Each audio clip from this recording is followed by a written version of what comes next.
പത്തനംമാറ്റിൻ്റെ കിടിലൻ ഒരു എപ്പിസോഡിലേക്ക് എല്ലാവർക്കും സ്വാഗതം. അങ്ങനെ നമ്മളെ അനാമികയുടെ അഴിഞ്ഞാട്ടവും കള്ളത്തരങ്ങളെല്ലാം കൂടിക്കൂടി വരികയാണ് കേട്ടോ. അപ്പോൾ ഇതൊക്കെ കണ്ടിട്ട് നമ്മൾ ആദർശനും നയനയ്ക്കാണെങ്കിൽ ഒട്ടും സഹിക്കാൻ പറ്റുന്നില്ല. അപ്പം നമ്മൾ ആദർശൻ നയനയും ഇതെല്ലാം നമ്മളെ നന്ദുവിനെ ഏൽപ്പിക്കുന്നുണ്ട് കേട്ടോ. അനാമികയെക്കുറിച്ചുള്ള എല്ലാ കാര്യങ്ങളും ഒക്കെ തിരക്കാനും അവൾക്ക് എന്തൊക്കെ കള്ളത്തരങ്ങളുണ്ടെന്നൊക്കെ നമ്മളെ നന്ദുവിൻ്റെ അടുത്ത് പറയുന്നുണ്ട് കേട്ടോ. അപ്പോൾ അനിയുടെ ജീവിതവും ഇങ്ങനെയൊക്കെ ആയി പോകുന്നില്ലേ. അപ്പോൾ ഇതൊക്കെ കണ്ടിട്ടാണെങ്കിൽ നമ്മൾ ആദർശനും നയനയ്ക്കും ഒട്ടും സഹിക്കാൻ വയ്യാതെ എല്ലാ കാര്യങ്ങളും നമ്മളെ നന്ദുവിനെ ഏൽപ്പിക്കുക. നമ്മളെ നന്ദു ആണെങ്കിൽ അനാമികയുടെ എല്ലാ കള്ളത്തരങ്ങളും പൊളിച്ചെടുക്കാൻ വേണ്ടിയൊക്കെ നമ്മളെ നന്ദു തീരുമാനിച്ചിട്ടുണ്ട് കേട്ടോ. അപ്പം നമ്മളെ നന്ദു ആണെങ്കിൽ ആദർശൻ്റെ അടുത്ത് പറയുന്നുണ്ട്, ആദർശേട്ടൻ വിഷമിക്കേണ്ട, അനാമികയുടെ കാര്യങ്ങളെല്ലാം ഞാൻ നോക്കി റെഡിയാക്കിയൊക്കെ എടുത്തോളാം. പിന്നെ ഞാൻ വിചാരിച്ചത് അനിയുടെ ജീവിതം ഒരു പ്രശ്നവും ആയി പോകണ്ട എന്ന് വിചാരിച്ചിട്ടാണ് ഞാൻ ഇത്രയും നാൾ നമ്മൾ അനാമികയുടെ പിറക്കെയൊന്നും പോവാത്തത്. പക്ഷേ ഇതിനെ അങ്ങനെ വിട്ടാൽ ശരിയാവത്തില്ല. എന്തായാലും ഇനി അതിനെക്കുറിച്ച് എല്ലാ കാര്യങ്ങൾക്കും ഞാൻ ഇറങ്ങും എന്നൊക്കെ പറയുന്നുണ്ട്. ആദർശാണെങ്കിൽ നമ്മളെ നന്ദുവിൻ്റെ അടുത്ത് പറയുന്നുണ്ട്, മോള് ആദ്യം അന്വേഷിക്കേണ്ട കാര്യമെന്ന് വെച്ചാൽ അന്ന് നമ്മളെ വീട്ടിലൊരു വലിയ അപകടം നടന്നില്ലേ. അന്ന് ആ നവ്യയ്ക്ക് കുടിക്കാൻ വേണ്ടി വെച്ചിരുന്ന പാലിനകത്ത് വിഷം കലർത്തിയില്ലേ. അപ്പോൾ അത് ആരാണെന്നുള്ള സത്യം എന്തായാലും ഒന്ന് കണ്ടെത്തണം. എന്തായാലും നമ്മളെ വീട്ടിലുള്ള ഒരാളാണെന്നുള്ള കാര്യം നമുക്ക് എല്ലാവർക്കും അറിയാം. പക്ഷേ അതും അനാമികയാണെന്നുണ്ടെങ്കിൽ അവളെ ഞാൻ പിന്നെ വലവും ഇടവും തിരിഞ്ഞ് ഞാൻ നോക്കത്തില്ല. കാര്യം വെച്ചാൽ എൻ്റെ അമ്മയുടെ ജീവൻ വെച്ചാണ് അവൾ കളിച്ചതെന്നൊക്കെ പറയുന്നുണ്ട്.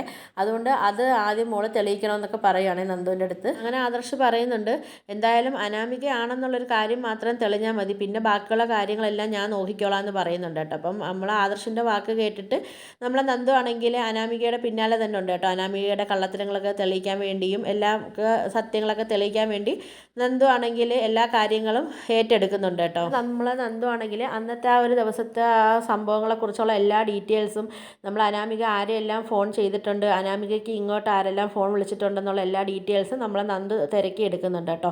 പിന്നെ അതുപോലെ തന്നെ നമ്മൾ അനന്തപുരിയിലെ CCTV ദൃശ്യങ്ങളിലും എല്ലാമൊക്കെ നമ്മൾ നന്ദു എല്ലാം കണ്ടെത്തുന്ന സമയത്ത് ആ ഒരു വലിയ സത്യം നമ്മളെ നന്ദുവിൻ്റെ ശ്രദ്ധയിൽപ്പെടുന്നുണ്ട്. നമ്മളെ നന്ദു ആണെങ്കിൽ ഇതെല്ലാം കണ്ടെത്തിയിട്ട് നേരെ പോകുന്നത് അനാമികയുടെ വീട്ടിലേക്കാട്ടോ.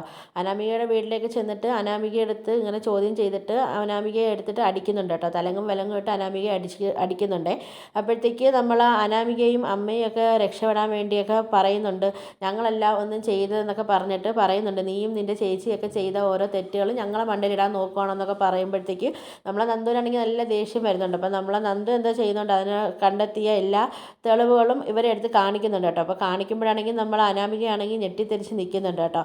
അപ്പം നമ്മളെ നന്ദു പറയുന്നുണ്ട്, പാവം ആദർശേട്ടൻ്റെ അമ്മയുടെ കരൾ പോകാൻ കാരണക്കാരി നീയാണല്ലേ എന്നൊക്കെ പറഞ്ഞിട്ട് നമ്മൾ അനാമികയെ വീണ്ടും അടിക്കുന്നുണ്ട്. തെളിവുകളെല്ലാം കണ്ടിട്ട് നമ്മൾ അനാമികയും അച്ഛനും അമ്മയും എല്ലാം ഷോക്കായിട്ട് നിൽക്കുക കേട്ടോ. അപ്പം നമ്മളെ നന്ദു പറയുന്നുണ്ട്, നീ ഇത്രയും നാൾ ഓരോ കാര്യങ്ങൾ ചെയ്തതെല്ലാം ഞാൻ പോട്ടെന്ന് വിചാരിച്ച് ഞാൻ നിന്നപ്പം നീ ഇപ്പം ജീവൻ വെച്ചാൽ നീ കളിച്ചിരിക്കുന്നത്. ഇനി നിന്നെ വെറുതെ വിടാൻ പറ്റത്തില്ല, നീ ഒരു ക്രിമിനൽ കുറ്റമാണ് നീ ചെയ്തിരിക്കുന്നത്, ഇനി എന്തായാലും നിനക്ക് അതിനുള്ള ശിക്ഷ കിട്ടിയേ പറ്റത്തുള്ളൂ എന്ന് പറഞ്ഞിട്ട് നമ്മളെ അനാമികയെ അറസ്റ്റ് ചെയ്യുന്നുണ്ട് കേട്ടോ. അപ്പോൾ അറസ്റ്റ് ചെയ്ത് കൊണ്ടുപോകുന്നുണ്ട്. എന്നിട്ട് നമ്മളെ നന്ദു ആണെങ്കിൽ അനിയെ വിളിച്ചിട്ട് ഈ കാര്യങ്ങളെല്ലാം പറയുന്നുണ്ട്.